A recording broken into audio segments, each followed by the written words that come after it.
So welcome to my channel. So today we're doing a Halloween wreath, and I'm really excited to share this with you guys. So the first thing you're going to need is a wreath form. You can get them at Dollar Tree, any craft store. Mine's from Dollar Tree.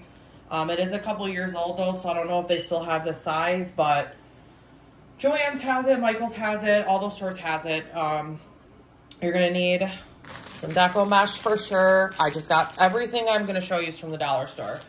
You're going to need some picks.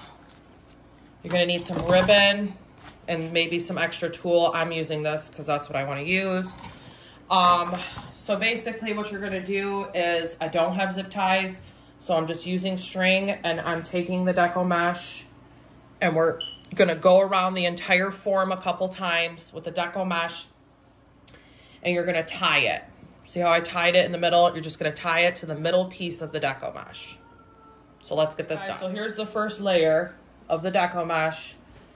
Obviously, we got to keep going all the way around the form. I just wanted to show you how it should look after your first layer. So, hey guys, so after you have all your deco mesh put on, as you can see, it took me a little while to do. Now it is going to be time to start decorating it. I showed you guys the stuff that I got in a previous haul. So basically we're in the decorating stage here.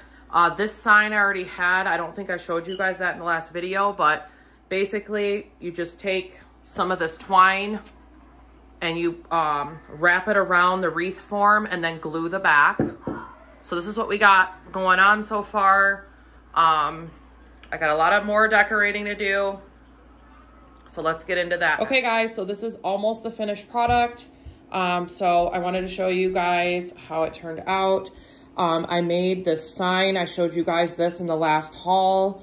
I'm going to attach that, and then I'll show you guys what it looks like with that on once it dries. But this is basically how it turned out. I think it turned out really cute. I hope you guys enjoyed this tutorial. Make sure you guys like and subscribe, and I will catch you guys in the next one. Bye guys.